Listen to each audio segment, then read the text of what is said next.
जय संतोषी माँ। मंगलाचरण सिद्ध सदन सुंदर वंदन, गणनायक महाराज दास आपका हूँ सदा, कीजियो जन के काज। जय शंकर जय गंगाधर, जय जय उमा भवानी, सिया राम कीजिए कृपा, हरि राधा कल्याणी। जय शारदा जय लक्ष्मी, जय जय गुरु दया, देव विप्रे गो सतजन, भारत देश विशाल, चरण कमल गुरु जन के नमन करूं। धीर धरो महाकाल, मोह घर सुख संपत्ति भरो, देख कर शुभ आशीष, मातु शरण हूँ आपकी, दो श्री और संतोष। संत जन के चरण हित, खर्च होय मम कोष, माँ संतोषी तोष दो, ओ भटकन से दूर। तब सेना में मन लगे, अहंकार हो चूर। बोलो संतोषी मात की जय हो। माँ संतोषी व्रत कथा और माँ संतोषी व्रत का महत्व और विधि। संतोषी माता के पिता गणपति और माता रिद्धि सिद्धि हैं। इनका परिवार धन धान्य सोना चांदी मोती मूंगा तथा रत्नों से भरा है। पिता गणेश की कृपा से दरिद्रता और कलह का नाश होता है। घर में सुख शांति, बाल गोपाल से भरा परिवार, व्यापार में लाभ ही लाभ और मन की सर्व कामनाओं की पूर्ति होती है और शोक विपत्ति चिंता आदि सब दूर होते हैं। कथा प्रारंभ करने से पहले पवित्र स्थान पर एक तांबे का कलश जल से भरकर रखे। उस कलश के ऊपर एक कटोरी में गुड़ और चना रखे। ध्यान रहे प्रसाद सदा सवाया ही चढ़ाया जाता है, जैसे 1.25 रुपए का, 2.5 रुपए का आदि अपनी क्षमता के अनुसार ही प्रसाद ले। माता प्रेम व श्रद्धा की भूखी है, मात्रा की नहीं। कथा कहने वाला अपने सीधे हाथ में गुड़ व चना रखे और कथा श्रवण करने वाला समय समय पर संतोषी मात की जय हो बोलते रहे। कथा समाप्त होने पर आरती करे तथा कलश में रखा जल पहले पूरे घर में छिड़के, फिर शेष जल तुलसी जी को चढ़ा दे। कथा कहने वाला अपने हाथ में रखा गुड़ और चना गौ माता को खिलाए। इसके पश्चात ही कटोरी में रखा प्रसाद कथा सुनने वाले तथा घर के सदस्यों में बांट दे। एक समय भोजन करे। जितने शुक्रवार व्रत करने का संकल्प किया हो, वह समय पूरा होने पर उद्यापन करना आवश्यक है। उद्यापन में घर के तथा पड़ोस के बच्चों को बुलाकर भोजन करवा कर ही यथाशक्ति दक्षिणा दे। इस दिन घर में कोई खटाई का सामान ना बनाए। विधि के अनुसार ही व्रत करने से व्रतकर्ता की सभी मनोकामनाएं पूर्ण होगी। परिवार में सुख शांति और व्यापार में उन्नति होगी। यह व्रत सर्वोत्तम तथा अत्यधिक सरल है। संतोषी माता की कथा प्रारंभ है। एक बुढ़िया के 7 बेटे थे। 6 बेटे कमाने वाले थे और एक बेटा निकम्मा था। बुढ़िया माँ 6 पुत्रों का जूठा 7वें को देती थी। 7वां पुत्र एक दिन अपनी पत्नी से बोला, देखो मेरी माता का मुझ पर कितना प्रेम है। वह बोली, क्यों नहीं, सबका जूठा बचा हुआ तुमको ही खिलाती है। वह बोला, जब तक आंखों से ना देखूं मान नहीं सकता। पत्नी ने हंसकर कहा, देख लोगे तब तो मान लोगे। कुछ दिन बाद एक त्योहार आया। घर में 7 प्रकार के भोजन और चूरमा के लाडू बने। एक वह पत्नी की बात को जांचने के लिए सिर दर्द का बहाना बनाकर पतला कपड़ा सिर पर ओढ़कर रसोई में जाकर सो गया और कपड़े में से सब देख रहा था। 6 भाइयों भोजन करने आए। उनसे देखा माँ ने उनके लिए सुंदर सुंदर आसन बिछाए हैं, 7 प्रकार की रसोई परोसी है और आग्रह कर करके उन्हें भोजन कराती रही। वह देखता रहा। 6 भाइयों को भोजन करके उठ गए। तब माँ ने उनकी थाली में से लड्डुओं के टुकड़ों को उठाया और एक लड्डू बनाया। जूठन साफ कर माँ ने उसे पुकारा, उठ बेटा उठ, तेरे भाइयों ने भोजन कर लिया है, तू भी उठकर भोजन कर ले। उसने कहा, माँ मुझे भोजन नहीं करना, मैं परदेश जा रहा हूँ। माता ने कहा, कल जाना हो तो आज ही जा। वह बोला, हाँ हाँ जा रहा हूँ। यह कहकर वह घर से निकल गया। चलते समय उसे पत्नी की याद आई। वह गौशाला में कड़े थाप रही थी। वहां जाकर वह बोला, मेरे पास तो कुछ नहीं है, ये अंगूठी है, सो ले लो और अपनी कोई निशानी मुझे दे दो। वह बोली, मेरे पास क्या है, यह गोबर भरा हाथ। यह कहकर पत्नी ने उसकी पीठ पर गोबर के हाथ की थाप मार दी। वह चल दिया। चलते चलते दूर देश में पहुंचा। वहां एक साहूकार की दुकान थी। वहां जाकर बोला, सेठ जी मुझे नौकरी पर रख लो। साहूकार को नौकरी की सख्त जरूरत थी। साहूकार ने कहा, काम देख कर ही तनख्वाह मिलेगी। उसने कहा, सेठ जी जैसा आप ठीक समझे। उसने साहूकार के यहाँ नौकरी मिल गई। वह वहां दिन रात काम करने लगा। कुछ दिन में ही दुकान का लेन देन, हिसाब किताब, ग्राहकों का माल बेचना, सारा काम करने लगा। साहूकार के 7-8 नौकर थे।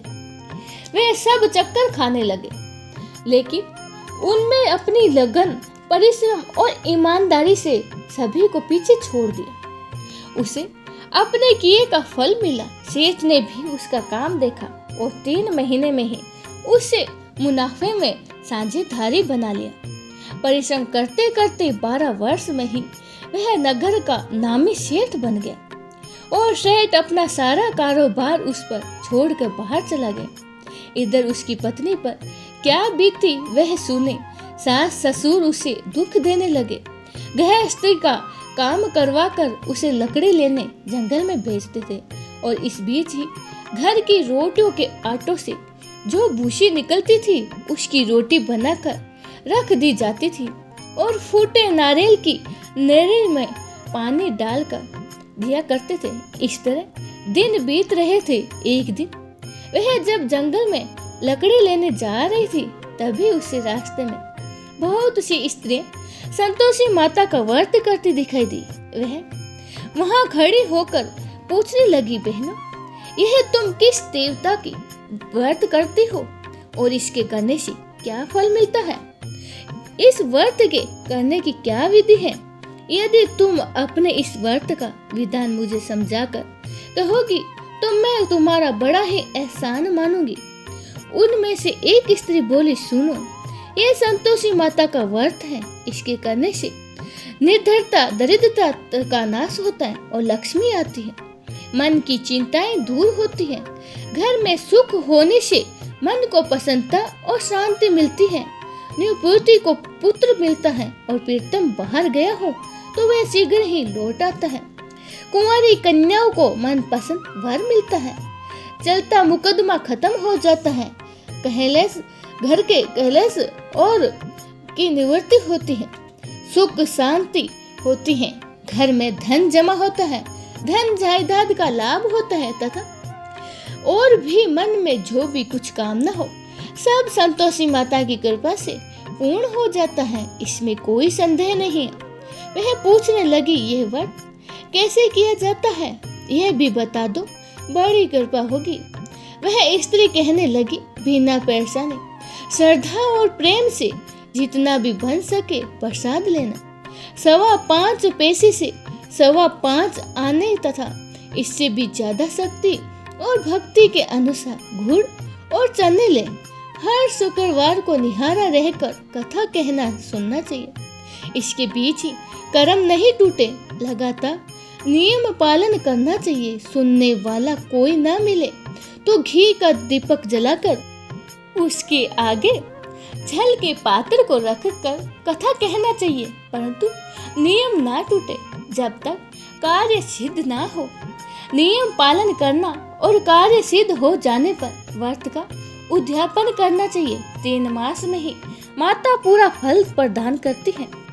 यदि किसी के खोटे ग्रह हो तो भी माता 1 वर्ष में अवश्य उन्हें अनुकूल करती है। कार्य सिद्ध होने पर ही उद्यापन करना चाहिए, बीच में नहीं। उद्यापन में 2.5 सेर आटे का खाजा तथा इसी अनुसार खीर तथा चने का साग बनाकर 8 बच्चों को भोजन कराना चाहिए। जहाँ तक मिले देवर जेठ भाई बंधु कुटुंब के लड़के को ही लेना चाहिए, ना मिले तो रिश्तेदारों और पड़ोसियों के लड़कों को बुलाना चाहिए। उन्हें भोजन कराकर यथाशक्ति दक्षिणा दे। माता का नियम पूरा करना, ध्यान रखना उस दिन घर में कोई खटाई ना बने। यह सुनकर वह वहां से चली गई और रास्ते में लकड़ी के बोझ को बेच दिया और उन पैसों से गुड़ चना ले माता के व्रत की तैयारी कर ली। आगे चली गई। रास्ते में संतोषी माता के मंदिर में जाकर माता के चरण में लेट गई और विनती करने लगी, हे माँ, मैं दीन हूँ, निपट मूर्ख हूँ, व्रत के नियम कुछ नहीं जानती, मैं बहुत ही दुखी हूँ। हे माता, मेरा दुख दूर कर, मैं तेरी शरण में हूँ। माता को दया आई। एक शुक्रवार बीता कि दूसरे शुक्रवार को ही उसके पति का पत्र आया और तीसरे शुक्रवार को उसका भेजा हुआ पैसा आया। यह देख जेठानी मुंह छिकोड़ने लगे। इतने दिनों बाद इतना पैसा आया है, इसमें क्या बढ़ाई है। लड़के ताने देने लगे कि काकी के पास तो अब पत्र आने लगे हैं, रुपए आने लगा है, अब तो काकी की खातरी बढ़ेगी, अब तो काकी बुलाने से भी नहीं बोलेगी। बेचारी सरलता से कहती, भैया पत्र आए, रुपए आए तो हम सब के लिए अच्छा है। ऐसा कहकर आंखों में आंसू भरकर संतोषी माता के मंदिर में जाकर मातेश्वरी के चरणों में गिरकर रोने लगी। माँ, मैंने तुझसे पैसे नहीं मांगा, मुझे पैसे से क्या काम, मुझे तो अपने सुहाग से काम है। मैं तो अपने स्वामी के दर्शन और सेवा मांगती हूँ। तब माता ने प्रसन्न होकर कहा, जा बेटी, तेरा स्वामी जल्दी ही आएगा। ये सुन खुशी से वह बावली होकर वह अपने घर आकर काम करने लगी। संतोषी माँ विचार करने लगी, इस भोली पुत्री से मैंने कह तो दिया कि तेरा पति शीघ्र आएगा, पर आएगा कहाँ से, वह तो इसे सपने में भी याद नहीं करता।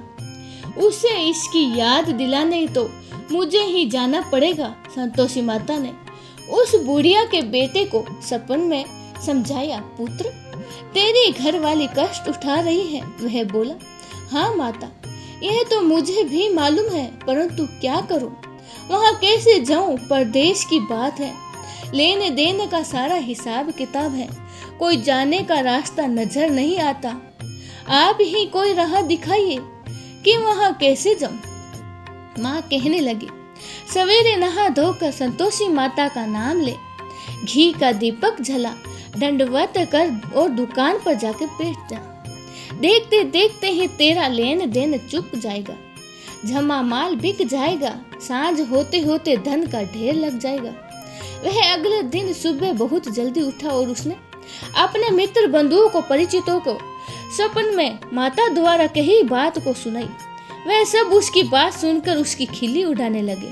वह कहने लगा कि कभी कभी सपने की बात भी सच होती है। एक बूढ़ा व्यक्ति बहुत समझदार था। वह बोला, देख भाई, मेरी बात मानो तो इस तरह सच या झूठ कहने के बदले देवता ने जैसे कहा है वैसा ही करना चाहिए। तेरा क्या जाता है। बूढ़े की बात मानकर नहा धोकर उसने संतोषी माता को प्रणाम किया, फिर घी का दीपक जलाकर दुकान पर जा बैठा। शाम तक धन का ढेर लग गया। वह हैरान हुआ, मन में संतोषी माता का नाम लेकर प्रसन्न होकर घर जाने के वास्ते गहना, कपड़ा व सामान खरीदने लगा। सब काम से निपट कर अपने घर को रवाना हुआ। उधर उसकी पत्नी जंगल में ही लकड़ी लेने गई। लौटते वक्त थक जाने के कारण संतोषी माता के मंदिर पर विश्राम करने बैठ गई। यह तो उसका रोज रुकने का स्थान था। धूल उड़ती देख उसने माता से पूछा, हे माता, यह धूल कैसी उड़ रही है। माँ ने कहा, हे पुत्री, तेरा पति आ रहा है, अब तू ऐसा कर, लकड़ियों के 3 बोझ बना, एक नदी के किनारे रख, दूसरे मेरे मंदिर पर और तीसरा अपने सिर पर रख। तेरे पति को लकड़ी का गट्ठा देखकर मोह पैदा होगा, वह वहां रुकेगा। नाश्ता पानी बना खाकर माँ से मिलने जाएगा। तू लकड़ी का बोझ उठाकर जाना और बीच चौक में गट्टा डालकर 3 आवाजें जोर से लगाना। लो सासू जी, लकड़ियों का गट्टा लो, भूसी की रोटी दो, नारियल के खोपरे में पानी दो, आज कौन मेहमान आया है। संतोषी माँ की बात सुनकर वह बहुत ही अच्छा माँ कहकर पसंद मन से लकड़ियों के 3 गट्टे बना लिए। एक नदी के तट पर रखा, दूसरा माता के मंदिर पर रखा और इतने में ही मुसाफिर वहां आ पहुंचा। सूखी लकड़ियों देखकर उसकी इच्छा हुई कि अब यहीं विश्राम करे और भोजन खा पी कर ही गांव चले।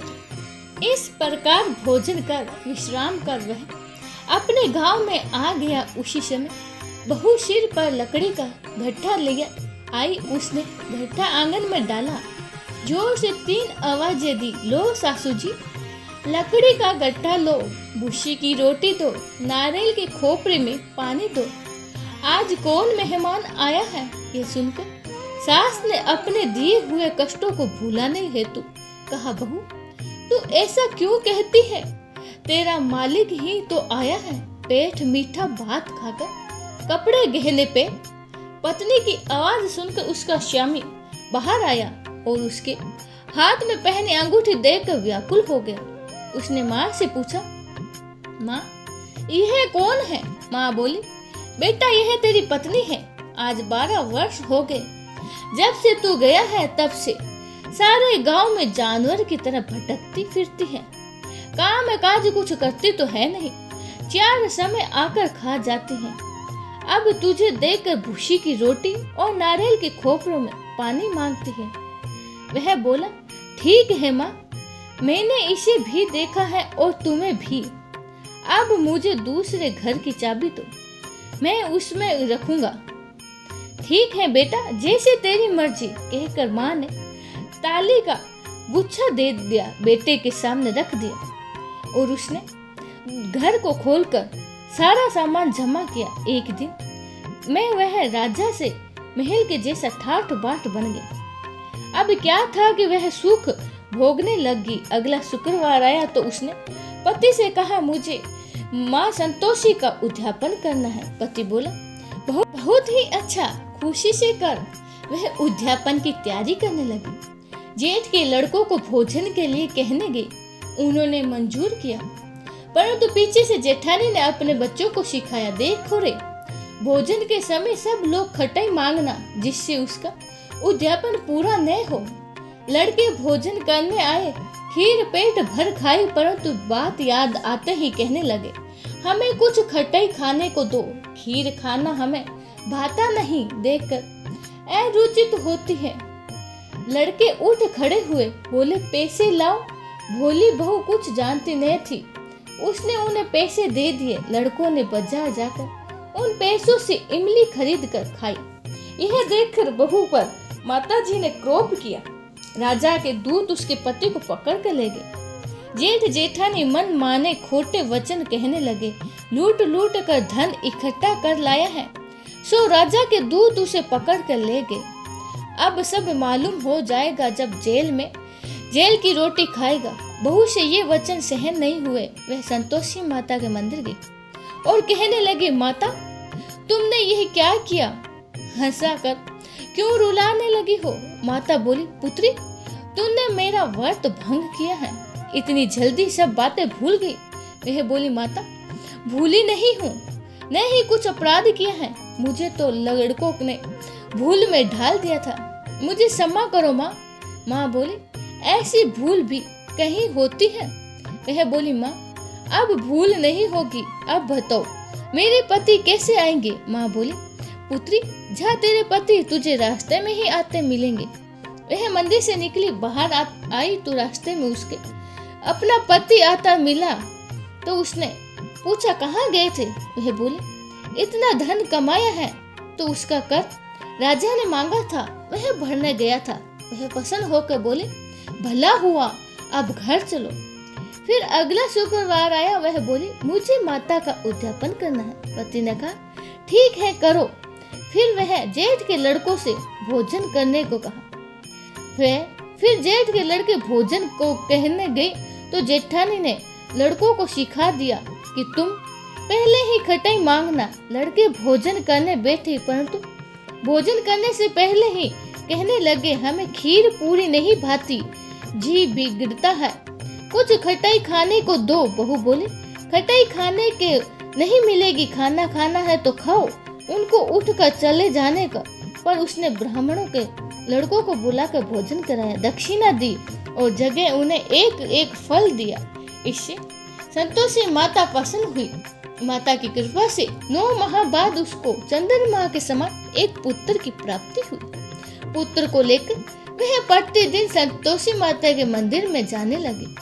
माँ ने सोचा कि यह रोज आते हैं, आज क्यों ना मैं इसके घर चली जाऊं, इसका आश्रय देखूं तो सही। यह विचार कर माता ने भयानक रूप बनाकर घुड़ और चने से सना मुख, ऊपर से सूंड के समान होठ, उस पर मक्खियां भिन भिनाती रही थी। दहलीज पर पैर रखते ही उसकी सास चिल्लाई, देखो रे, कोई चुड़ैल डाकिनी चली आ रही है, लड़को इसको भगाओ, नहीं तो सबको खा जाएगी।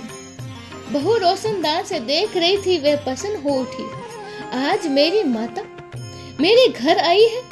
एक एक दूध पीते हुए बच्चे को गोद से उतारकर इस प्रकार उसकी सास क्रोध में आई और भरकर बोली, अरे रांड, इसे देखकर कैसी उतावली हुई है जो अपने बच्चे को पटक दिया। इतने में ही माँ के प्रताप से जहाँ देखा वहाँ लड़के ही लड़के नजर आने लगे।